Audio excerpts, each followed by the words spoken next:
श्रीमद् भागवत गीता के पहले अध्याय का ये चौथा श्लोक है। 3 श्लोक पे बात हो चुकी है।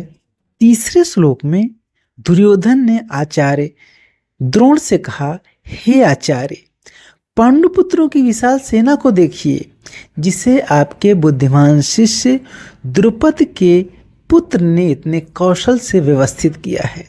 इस श्लोक में दुर्योधन गुरु द्रोण पे एक व्यंग भी कर रहे हैं कि कैसे उन्हीं के मित्र द्रुपद के पुत्र ने उन्हीं के विपक्ष में एक व्यूह रचना तैयार की है। अब चौथे श्लोक में देखते हैं कैसे दुर्योधन एक एक करके गुरु द्रोण से बताते हैं कि देखिए पांडु की सेना में कौन कौन है। चौथे श्लोक में दुर्योधन कहते हैं, अत्र श्रूरा महेशवासा भीमार्जुन समा युधि युधानो विराटश्च द्रुपदश्च महारथा। हे आचार्य, इस सेना में भीम तथा अर्जुन के समान युद्ध करने वाले अनेक वीर धनुर्धर हैं, यथा महारथी युधान, विराट तथा द्रुपद। यद्यपि युद्ध कला में द्रोणाचार्य के महान शक्ति के समक्ष धृष्टद्युम्न महत्वपूर्ण बाधक नहीं था, किंतु ऐसे अनेक योद्धा थे जिनसे भय था।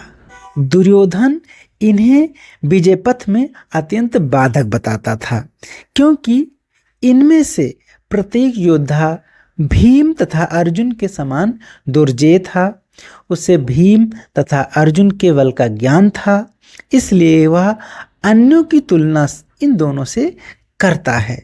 कहने का मतलब जो दुर्योधन के अंदर भय है कि एक से एक महारथी पांडु की सेना में हैं, वो द्रोणाचार्य को याद दिला रहा है कि इतना आसान भी नहीं है पांडवों को हराना, और उसे ये भी डर है कि हो सकता है अपने प्रिय शिष्य के सामने गुरु द्रोणाचार्य अपनी पूरी शक्ति से युद्ध ना करें। 5वें श्लोक में दुर्योधन और भी कुछ महारथियों के नाम गिनाते हैं।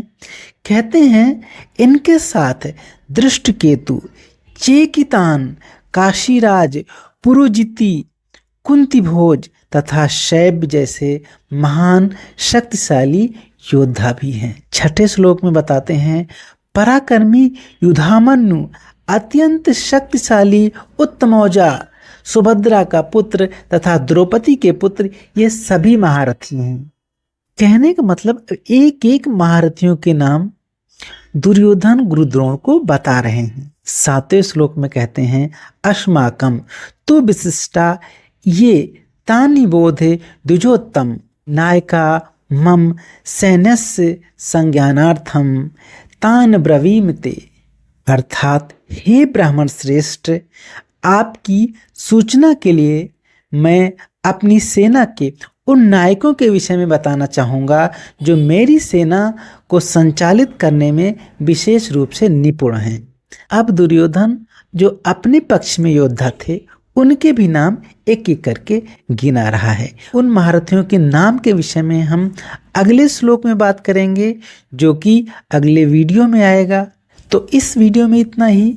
अगर ये वीडियो अच्छा लगा हो तो चैनल को सब्सक्राइब करिए, वीडियो को लाइक करिए। मिलते हैं अगले वीडियो में। तब तक के लिए स्वस्थ रहें, मस्त रहें। जीवन में जो भी करें कमाल का करें। और इस वीडियो के लास्ट तक बने रहने के लिए आप सबका बहुत बहुत धन्यवाद।